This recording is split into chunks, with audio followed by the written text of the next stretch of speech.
আসসালামু আলাইকুম। সবাই কেমন আছেন? আশা করছি সবাই ভীষণ ভালো আছেন।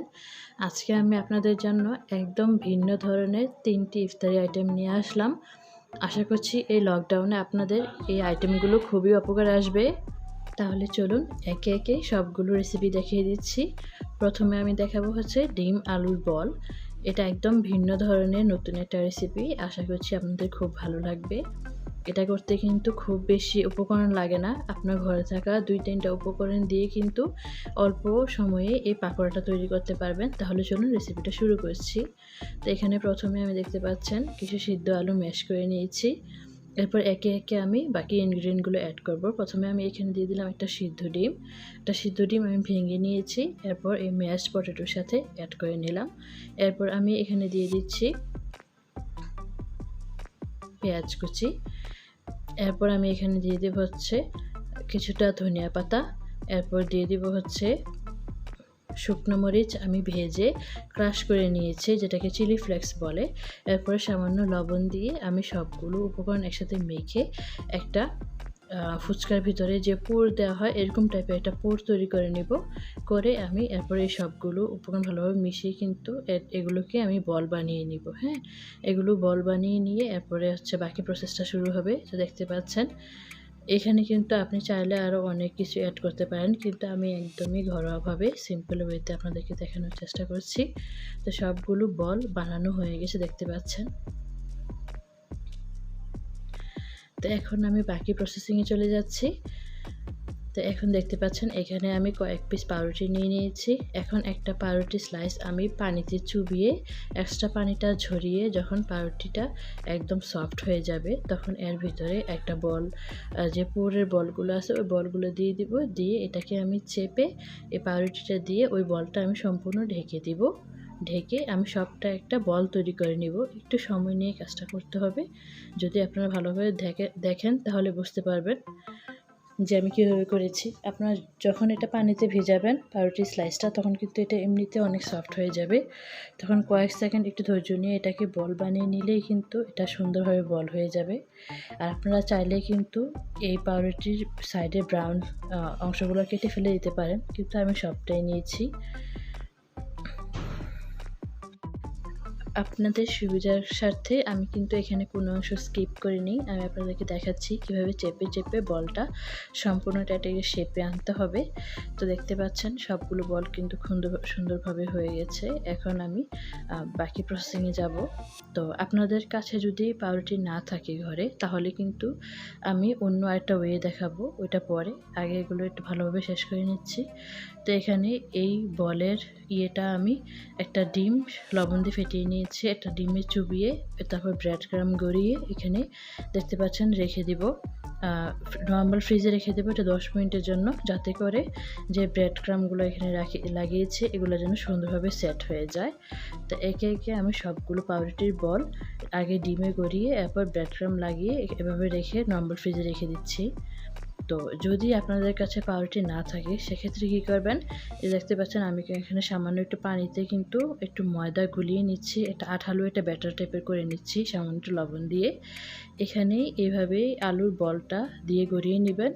দিয়ে এরপর আপনি ব্রেড ক্রামে গড়িয়ে নেবেন। এত করে কিন্তু আপনার এখানে পাউরুটিও লাগছে না, আপনার ডিমও লাগছে না। একদম সাদাসিধা একটা ওয়ে দেখিয়ে দিলাম আপনাদেরকে। এটাই কিন্তু খেতে ওটা থেকে মজার কোনো অংশে কম মনে হবে না আপনার কাছে, খুবই বেশি ভালো লাগবে। আপনারা অবশ্যই বাসায় ট্রাই করে দেখবেন। তো সবগুলো বল তৈরি হয়ে গেলে এখন আমি এগুলোকে ভেজে নিচ্ছি। তেলটা অবশ্যই মিডিয়াম গরম করে এরপরে দিবেন, কারণ এগুলো ভাজতে খুব বেশি একটা সময় লাগবে না। আর পাউরুটি কিন্তু খুব তাড়াতাড়ি ভাজা হয়ে যায়, খুব সুন্দরভাবে একটা কালার চলে আসে, একটা খয়েরি কালার চলে আসে, খুবই সুন্দর লাগে দেখতে। আর উপরটা কিন্তু একদম ক্রিস্পি হয়, যেহেতু এটা পাউরুটি উপরে ব্রেড ক্রাম্ব দেওয়া। উপরটা খুবই ক্রিস্পি হবে, ভিতরটা কিন্তু পুরটা একটু দারুণ মজার। তো এভাবেই কিন্তু আমি সবগুলো বল এখানে ভেজে নিব। পাউরুটি ছাড়া যে বলগুলো বানিয়েছিলাম ওইগুলো আমি এভাবে একে একে ভেজে নিচ্ছি, ওইগুলোও খেতে ভালো লাগবে। তো অবশ্যই কিন্তু ব্রেড ক্রাম্বগুলো লাগিয়ে নর্মাল ফ্রিজে 10 মিনিট রেখে এরপরে ভাজতে নিয়ে আসবেন। এতে করে আপনার ব্রেড ক্রাম্বগুলো পাকোড়ার গায়ে থেকে কিন্তু ছিটে আসবে না কিংবা খুলে যাবে না, একদম সুন্দরভাবে লেগে যাবে। আশা করছি আমি আপনাদেরকে বোঝাতে পারছি। তো এভাবে সবগুলো বল বানানো হয়ে গেছে। এখন আমি আপনাদেরকে দেখাচ্ছি। দেখে নিশ্চয়ই বুঝতে পারছেন যে কতটা সুন্দর লাগছে সবগুলো বল, আর কালারটাও কিন্তু দারুণ এসছে, আর উপরটা কিন্তু একদম ক্রিস্পি সুন্দর হয়েছে, ভিতরটাও দারুণ হয়েছে খেতে। আশা করছি এবারে রমজানে আপনারা অবশ্যই এটা বাসায় ট্রাই করে দেখবেন, খুবই বেশি ভালো লাগবে আপনাদের। এটা আমি বলে দিতে পারি, যেহেতু এটা আমি বাসায় করি, খুব বেশি পছন্দ করে। তো দেখে নিশ্চয়ই বুঝতে পারছেন যে কতটা সহজে দুইটা ইউনিক পদ্ধতিতে আপনি একই উপকরণ দিয়ে তৈরি করতে পারেন। তো এই ছিল আমার প্রথম রেসিপি। এখন আমি চলে যাচ্ছি আমার দ্বিতীয় রেসিপিতে।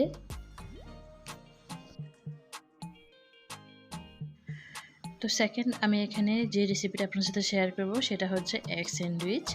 বাচ্চাদের থেকে বুড়ো পর্যন্ত সবার কিন্তু এই স্যান্ডউইচটা ভীষণ পছন্দ, আর খুব ঝটপটভাবেই কিন্তু এটা তৈরি করে ফেলা যায়। যেদিন আপনাদের বাসায় মনে হবে যে আজকে ভালো লাগছে না, শরীরটা দুর্বল লাগছে, ওই দিন কিন্তু খুব তাড়াতাড়ি ঝটপট কিন্তু এই স্যান্ডউইচটা তৈরি করে আপনাদের বাচ্চাদের থেকে বড়দের পর্যন্ত সবাইকে ইফতারি প্লেটে এই স্যান্ডউইচটা রাখতে পারেন। আশা করছি আপনাদের পরিবারের সবাই ভীষণ পছন্দ করবে। তাহলে চলুন রেসিপিটা শুরু করছি। তো এখানে আমি দুটো ডিম সেদ্ধ করে নিয়েছি। এরপর আমি এই ডিমগুলোকে ভালোভাবে ম্যাশ করে নেব হচ্ছে একটা কাঁটা চামচের মাধ্যমে। তো দেখতে পাচ্ছেন আমি কিন্তু সবগুলো ডিম ভালোভাবে ম্যাশ করে নিচ্ছি। এরপর আমি বাকি মশলাগুলো এখানে অ্যাড করব। তো আগেই কিন্তু ডিমগুলো ভালোভাবে ভেঙে নিতে হবে, আর এর জন্য একটা কাঁটা চামচ নিলে কিন্তু সবচেয়ে বেশি সুবিধা হয়, কারণ হাত দিয়ে করতে গেলে কিন্তু এটা হাতে লেগে যাবে আর এতটা সুন্দরভাবে হবে না। তো দেখতে পাচ্ছেন কতটা সুন্দরভাবে কিন্তু একদম ডিমগুলো সব হয়ে গেল। তো এখন আমি এখানে দিব হচ্ছে মেয়োনিজ। তো এখন ডিমগুলোর সাথে আমি পছন্দ মতো মেয়োনিজ অ্যাড করে ভালোভাবে মাখিয়ে নিব। আপনাদের হাতের কাছে যদি মেয়োনিজ না থাকে তাহলে আপনারা কিন্তু এখানে হোয়াইট সস ইউজ করতে পারেন, আর হোয়াইট সস বানানো কিন্তু খুবই সহজ। বাটারের মধ্যে কিন্তু ময়দা সামান্য ভেজে এরপরে দুধ অ্যাড করলে সামান্য লবণ আর গোলমরিচ দিয়ে কিন্তু হোয়াইট সস তৈরি করে ফেলা যায়। তো এখানে আমি সামান্য চিমটি পরিমাণ লবণ ও 1 টেবিল চামচ পরিমাণ চিনি এখানে অ্যাড করে নিচ্ছি। আর চিনিটা কিন্তু অবশ্যই দিতে হবে, স্যান্ডউইচে কিন্তু হালকা একটা মিষ্টি মিষ্টি ভাব থাকেই। তো এরপর আমি এখানে দিয়ে দিব হচ্ছে টমেটো কুচি। আপনারা আপনাদের পছন্দ মতো যে কোনো ধরনের সালাদ আইটেম এখানে দিতে পারেন, শসা দিতে পারেন, গাজর দিতে পারেন, টমেটো দিতে পারেন, আপনার আপনার পছন্দ মতো এখানে অ্যাড করে নেবেন।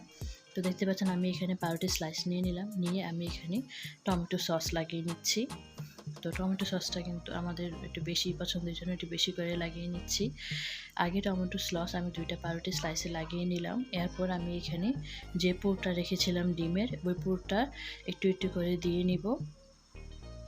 দিয়ে আমি সুন্দরভাবে সব দিক দিয়ে ছড়িয়ে একদম সমান করে রাখবো। সমান করে আমি 2টা পাউরুটি একসাথে করে নিব। এরপর আমি এটাকে স্যান্ডউইচের মতো আকার দিব। তো দেখতে পাচ্ছেন আমি কিন্তু ডিমের অংশটা একদম সুন্দরভাবে নিয়েছি। এখন আমি দুটোটা পাউরুটি লাগিয়ে দিব একসাথে। লাগিয়ে আমি সাইডের যে ব্রাউন অংশগুলো আছে, সাইডের সেই ব্রাউন অংশগুলো ফেলে দিব কেটে।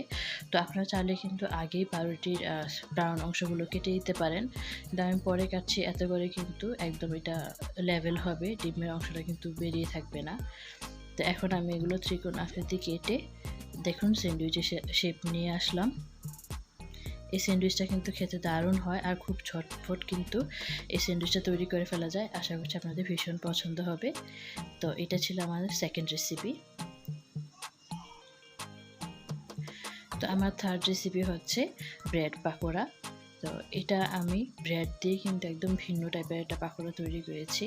আপনাদের কিন্তু এটা ভীষণ পছন্দ হবে, একদম কুড়মুড়ে ক্রিস্পি কিন্তু এই পাকোড়াটা খেতে। তো চলুন রেসিপিটা দেখবেন। এর আগে আপনাদেরকে আমি দেখিয়ে দিচ্ছি যে এটার ভেতরটা কতটা জুসি, কতটা সুন্দর হয়। তো আমি এখানে একটা ব্রেড পাকোড়া নিয়ে এটার মাঝখান থেকে কেটে দেখাচ্ছি। একবার দেখলেই কিন্তু বুঝতে পারবেন যে এটা কতটা মজার হতে পারে খেতে। তো আপনারা এবারের ইফতারিতে, এবারের লকডাউনে ইফতারিতে কিন্তু প্রিয়জনকে এটা বানিয়ে খাওয়াতে একদম ভুলবেন না, কারণ অনেকেই আমাদের পরিবারে আছেন যারা কখনোই আমাদের সাথে ইফতারি করতে পারতেন না, কিন্তু এবার লকডাউনের কারণে আমাদের সাথে ইফতারি করতে পারতেছেন। এই জন্য কিন্তু আমরা সবাই চাই তাকে একটু স্পেশালভাবে ট্রিট করতে। তো চলুন রেসিপিটা শুরু করছি। তো প্রথমে আমি এখানে একটা কড়াই বসিয়ে নিলাম, এখানে দিয়ে দিচ্ছি পরিমাণ মতো তেল। তেল দিয়ে আমি এখানে পেঁয়াজ কুচি, কাঁচামরিচ কুচি দিয়ে দিব।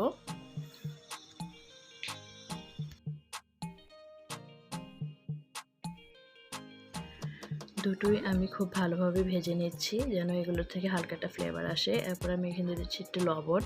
তো এরপর আমি হলুদের গুঁড়ো, মরিচের গুঁড়ো, জিরার গুঁড়ো সব মশলা আমি এখানে একে একে কিন্তু অ্যাড করে দিচ্ছি।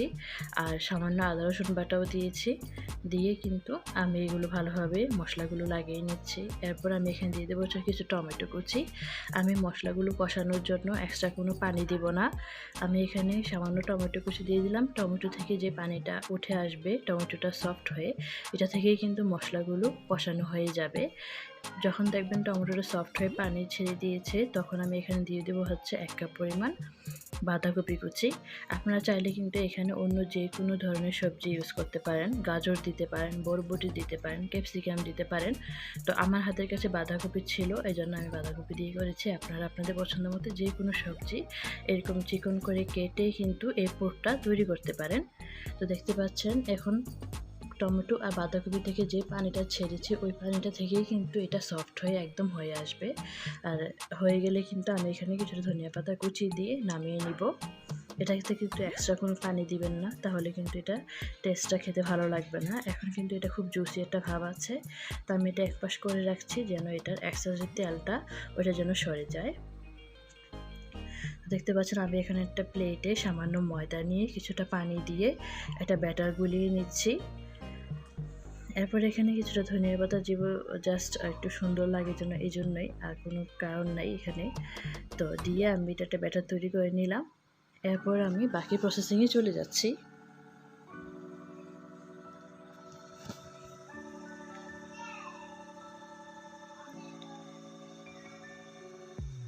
তো এখন দেখতে পাচ্ছেন আমি একটা পাউরুটি স্লাইস নিলাম হাতে, আর এই স্লাইসের চারদিক দিয়ে কিন্তু আমি ওই ব্যাটারটা লাগিয়ে নিচ্ছি। ওই ব্যাটারটা আমি এখানে একটা গাম হিসেবে ইউজ করব।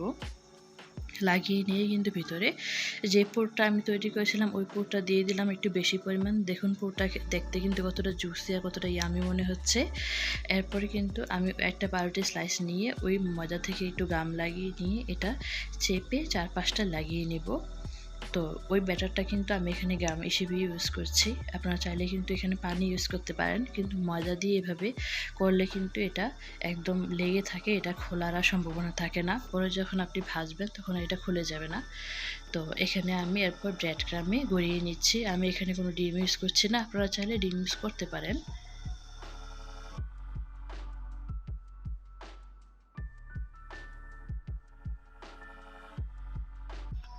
আপনাদের সুবিধার্থে আমি আরেকটা পাউরুটি স্লাইস নিয়েও এটা করে দেখাচ্ছি। দেখুন প্রথমে চারপাশে আমি ময়দা থেকে গাম লাগিয়ে নিচ্ছি।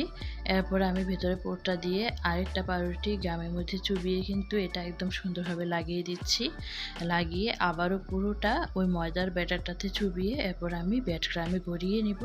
এরপর আমি এগুলো রেখে দেবো নর্মাল ফ্রিজে 10 থেকে 15 মিনিট, কিংবা আপনারা যখন ভাজতে চান পরবর্তী দিকে ভাজতে পারবেন, সমস্যা নেই। মেহমান আসার আগে এটা রেডি করে রাখতে পারেন।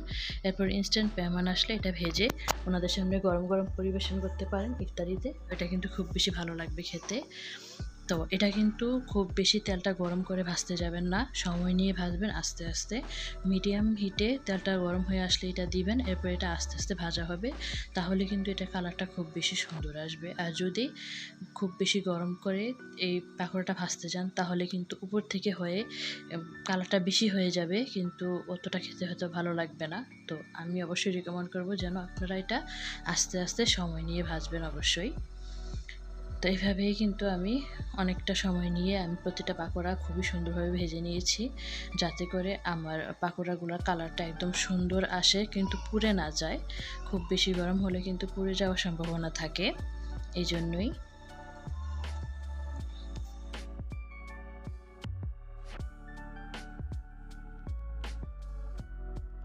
তো এক এক করে আমি সবগুলোই কিন্তু পাকোড়া এভাবে ভেজে নিচ্ছি। তো আপনাদেরকে একদম ফাইনাল লুকটা দেখাবো, আর আপনারা দেখে বুঝতে পারবেন যে এটা কতটা সুন্দর হয়েছে। তো চলুন দেখাচ্ছি আপনাদেরকে। খুবই ভালো লেগেছে এই পাকোড়াগুলো, আপনারা একটু আওয়াজ শুনলেই বুঝতে পারবেন যে এটা কতটা ক্রিস্পি হয়েছে। আশা করি ভালো থাকবেন, ভালো রাখবেন। আল্লাহ হাফেজ।